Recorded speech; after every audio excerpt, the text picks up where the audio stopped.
Okay, well, good morning once again, everyone who's been logged in over the past 10 minutes or so, and welcome to those of you who've just logged in. Once again, my name is Greg Dushinsky. I am your Customer Success Manager with ShowingTime, and I'll be hosting this morning's session for HomeLife Landmark Realty, looking at the ShowingTime Appointment Center, and very specifically the reporting tools and customizable feedback that are available to agents within the brokerage. I've mentioned this over the past few minutes, but for those of you who are just logging in now, please note that you will be in a listen-only mode throughout the course of today's training. And that's just to cut down on background noise for a recording that's being made of today's information. If you do have any questions, please feel free to make use of the questions box located on the GoToWebinar control panel on your screen. One of my colleagues is actually logged into today's session as well, and we'll be monitoring those questions as they come through. And of course, I'll be staying on the line after today's about half hour of information to answer any questions that still might be out there. So with that, I will jump right in. Wanted to say thank you to everyone for joining me here this morning and taking the time out of your day to join me for the session. I highly appreciate that. Now, as I mentioned, we're going to look at really very specifically the reporting or graphical reporting tools that are available to you within the desktop of your appointment center. And we'll look at how you can also customize your feedback to build custom templates for showings on your listings if you'd like to do so.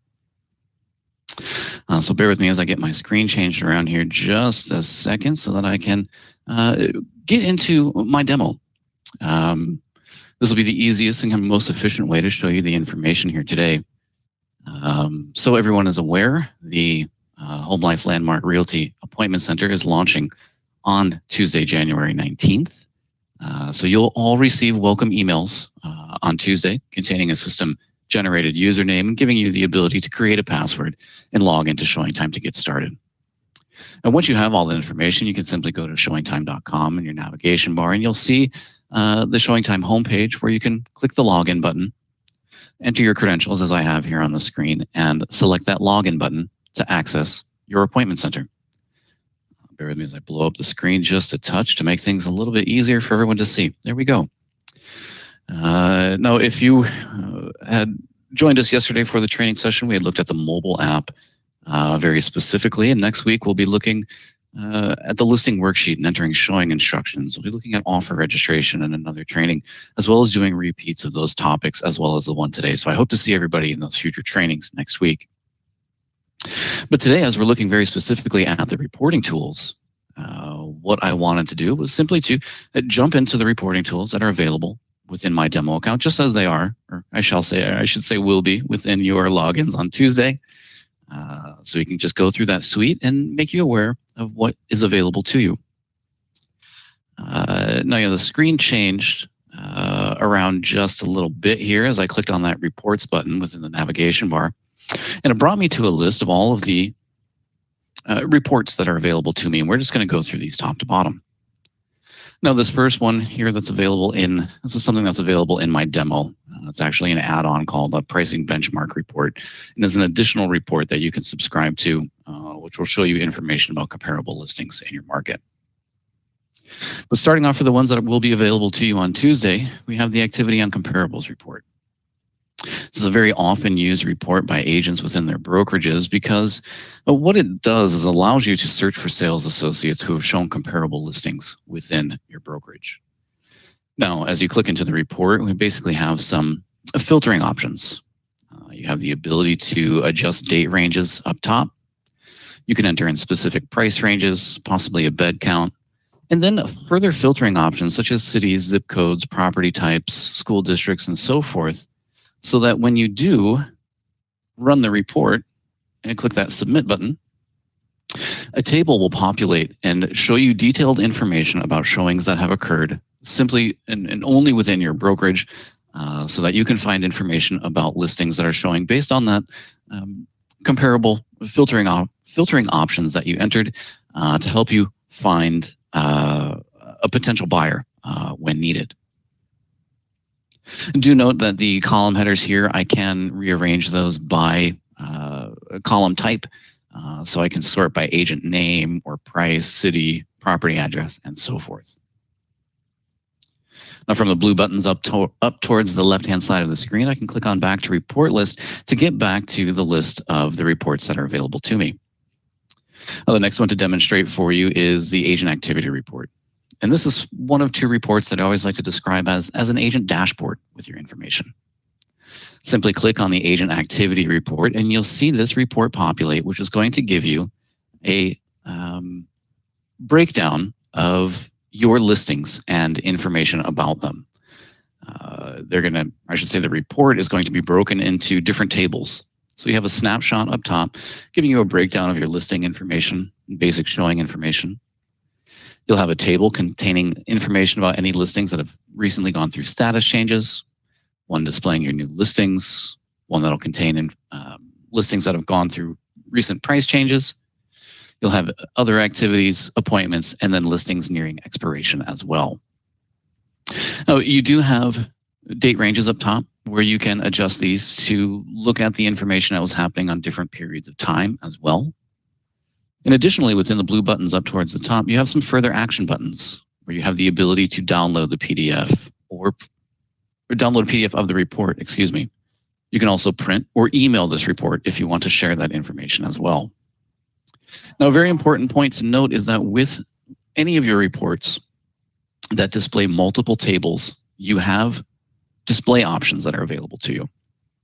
You can simply click on this button and decide whether or not you want to hide any of these tables on the report, so that if you do happen to be sharing this information with someone and there's sensitive information that you don't want to share, you can select to hide those tables and those will not display on the report. So you can print it from there and then change your display options back to their normal settings if you would like to do so. Jumping back into the report list, the next one to show you, as I had mentioned just a moment ago, is also very similar to an agent dashboard, as I like to explain it. And that's the agent listings report. And I'm a big fan of this one. Reason being, when you run that report, what it's going to do is show you a summary of all of the activity and appointments on your listings as an agent.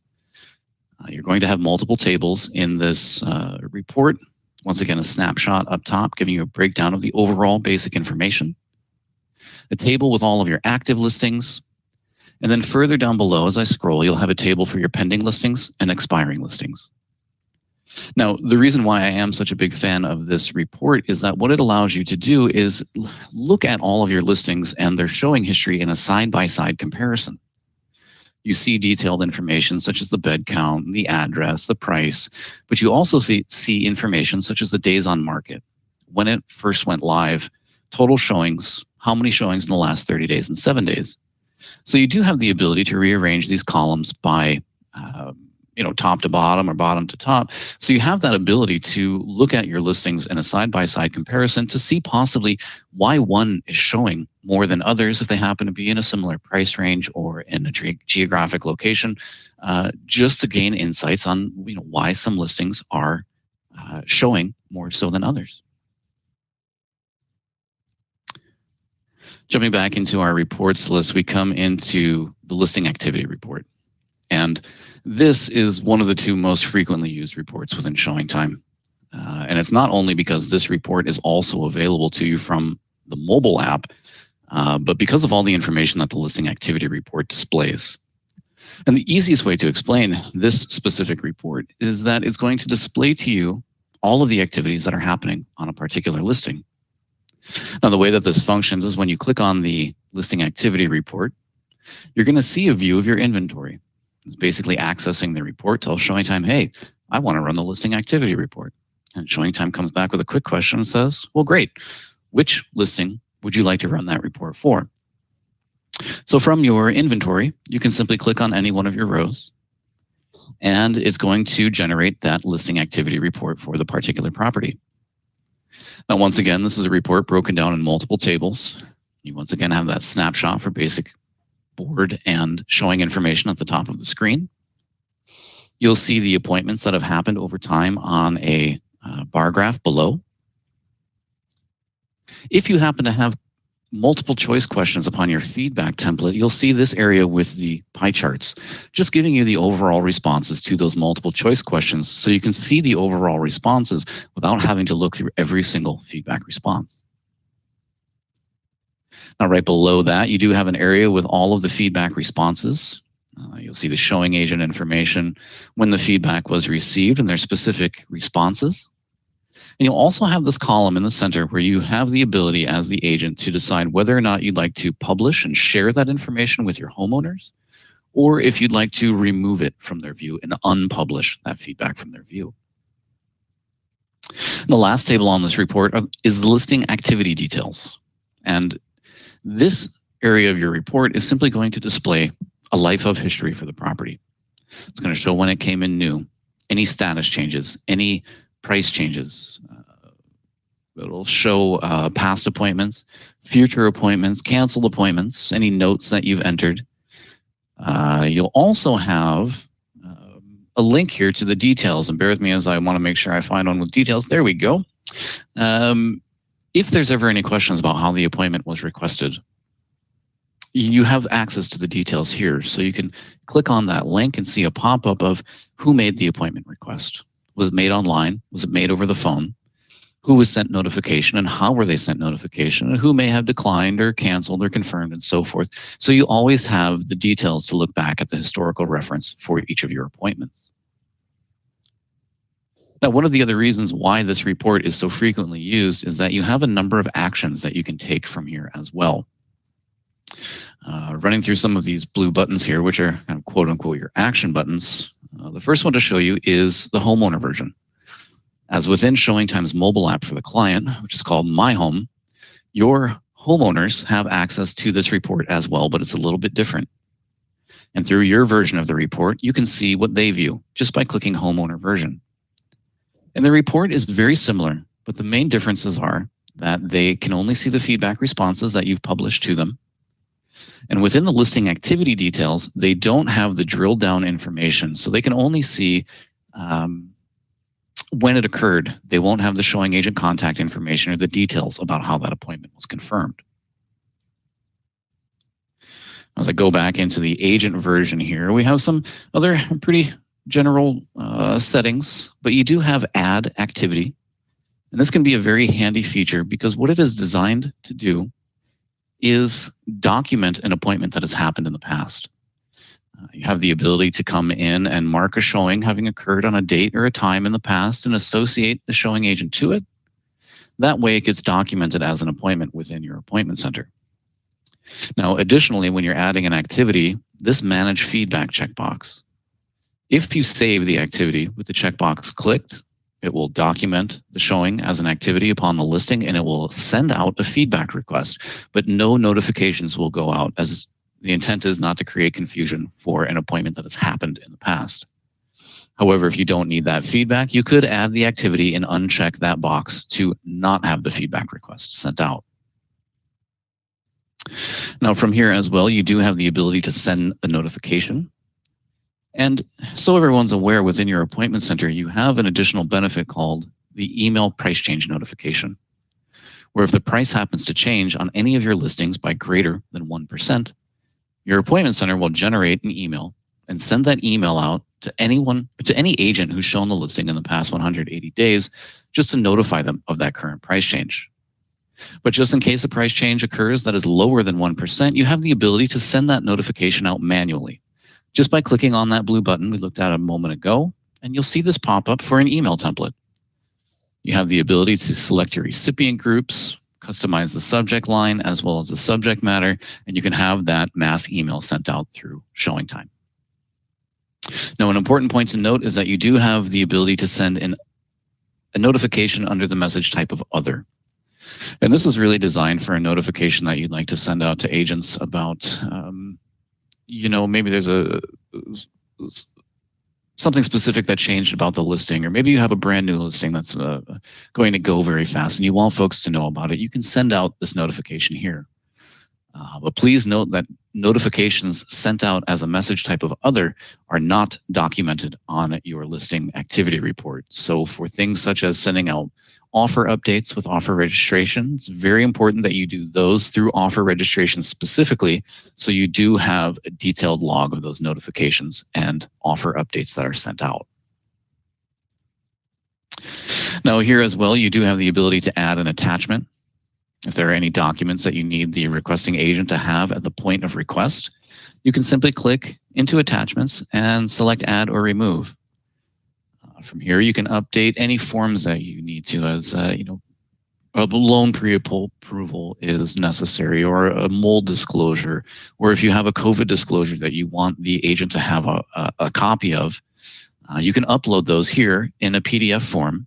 And when anyone makes an appointment request, once that request is submitted through ShowingTime, that buyer agent will receive these documents as links within an email at the time of their request. And then the last thing to show you on this report is the ability to schedule this report to send. You do have the ability to email this report to someone at a moment's notice.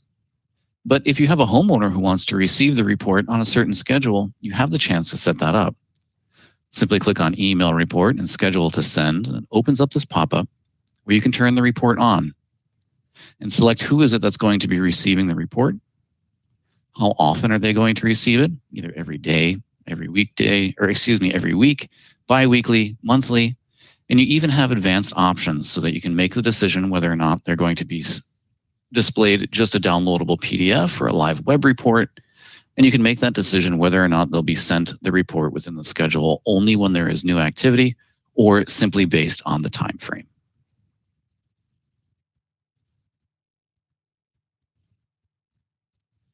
Now, one of the last reports to show you within the reporting feature is, there's two. The first one that you have is, the first of the last two, is the showings I have requested. And this is a way to access a report just to see showings that you've requested on the buy side.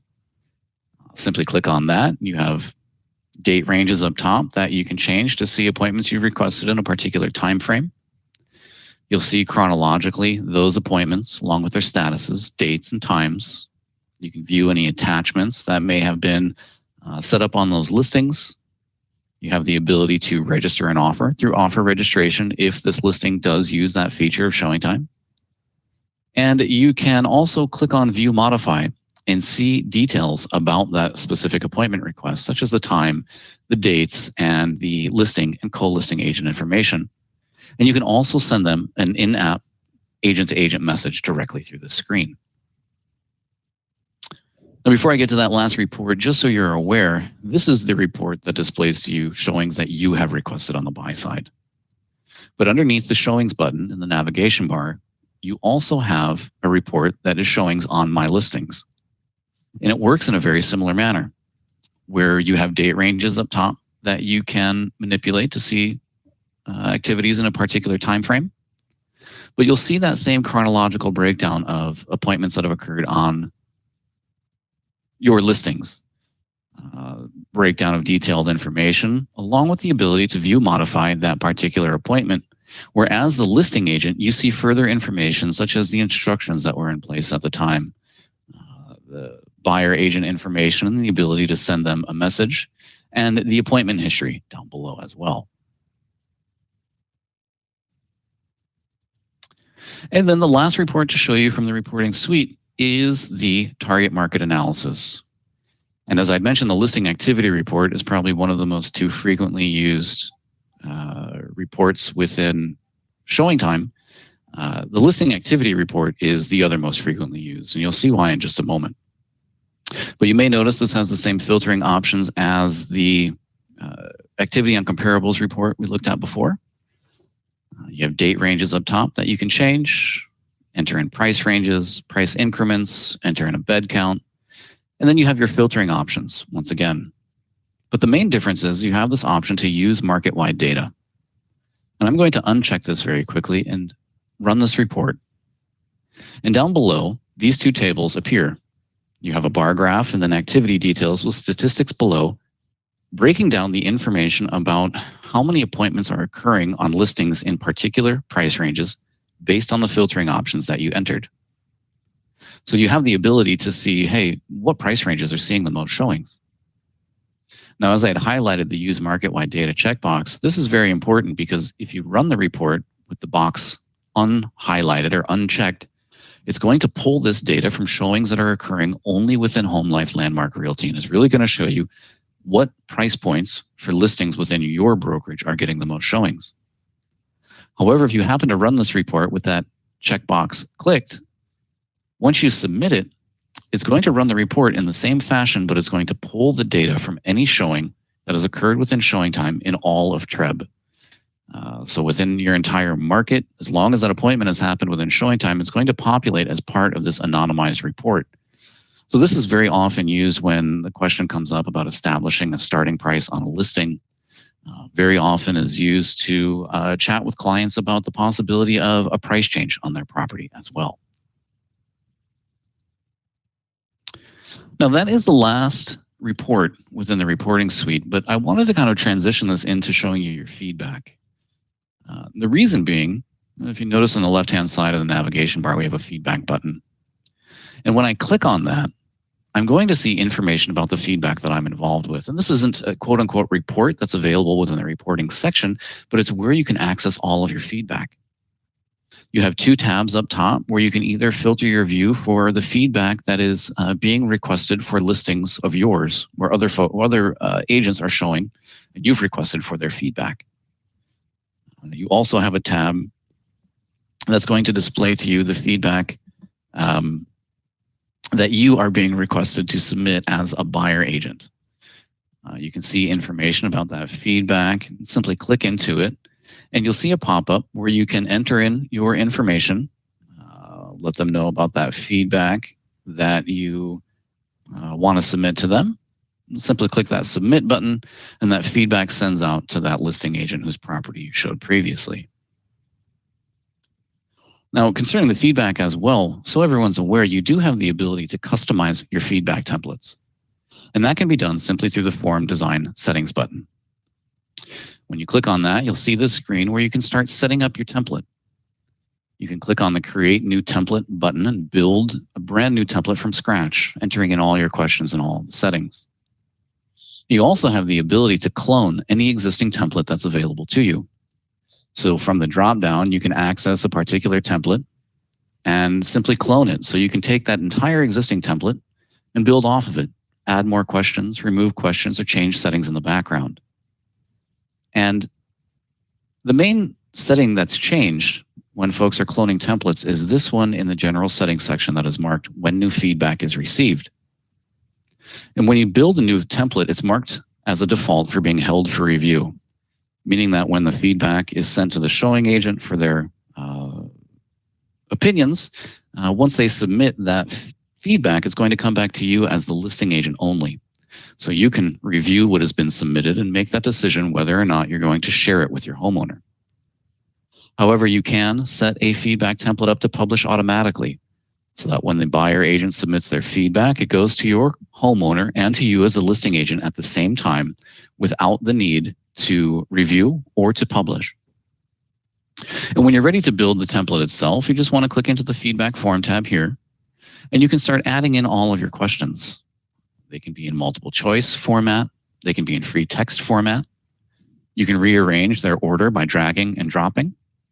And you also have the addition and subtraction signs so that you can add or remove multiple choice responses where needed. Now, one thing that's important to note is that you have the ability to create as many feedback templates as you like. As we notice here, I've got the ShowingTime template number 7. Once you've created a new template, you'll just want to make sure to associate it to a particular listing by accessing your inventory, clicking into the listing worksheet, and from this dropdown within the appointment settings section, you can locate that particular template and associate it to showings that have occurred on this listing.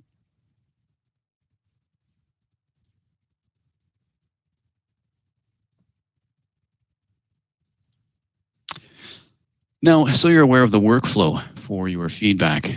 So everyone's aware the feedback requests will be sent out automatically based on the end time of the scheduled showing. So if you have a 3 to 3:30 appointment, once the clock hits 3:30, that feedback request is going to automatically go out. Then if you happen to be holding the feedback for your review, you'll have some time to see what has been submitted and make that decision of whether or not you want to share it with your homeowner. And if and when you make that decision, we very strongly make the recommendation that you use the publish to seller functionality that you'll see as a button within the feedback email on the left or as a toggle within the mobile app on the right. And the reason why we make that recommendation so strongly is so that the homeowner receives their feedback in a form that's templated specifically for them. This way, they are not displayed. I should say, if you as the agent were to forward your own feedback email over to your client, they may be then viewing sensitive showing agent contact information that they should not see. And if you were to forward your email over as well, you would be giving your client access to buttons which are designed for your entry into the agent's version of ShowingTime, as opposed to buttons that are designed for the client's access into My Home, the client experience. Now, as I looked at earlier, once the feedback has been published, it can be reviewed through the listing activity report, which can be accessed directly from the feedback email, as well as from the mobile app, both for agents and for homeowners. And once again, here we have a breakdown of that homeowner's version of the listing activity report, where we have a snapshot of showing and board information, the pie charts displaying the overall responses to the multiple choice questions. We have our bar graph displaying appointments over time, either by the week or by the month, depending on how long the listing has been on market. The homeowner has the ability to see any feedback responses that have been published to them. And then once again, they have the listing activity details down below to view information about past, future, and declined showings as well. Here we have a quick view of that report from the agent's perspective on the mobile app. It looks a little bit different, having been formatted for a smaller screen, but you have all of that same information, whether it's clicking on summary and seeing the statistics of showings, accessing the feedback to see the responses that have been submitted for showings on your listing. And you can also access those activity details directly from the mobile app with a click of a button. Now, that's everything that I do have prepared for the morning. I wanted to say thank you to everyone for joining, as well as my colleague for monitoring those questions as they've been coming through. I do have some further time. I'm going to stay on the line to answer any questions here and just monitor the attendee list and make sure folks don't go away with unanswered questions. I wanted to say thank you once again to everyone for your time, for joining me for this morning. I know how difficult it can be to carve time out of a day, and I highly appreciate that. So if you are all set, do feel free to exit the training at your leisure. Otherwise, if you have any questions, feel free to type those into the questions box. We're more than happy to respond to those here today. Once again, everyone, thank you for your time, and you all have a fantastic day and enjoy your weekend.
All right, well, there are a few questions that are coming through, and my colleague and I are diligently answering those here.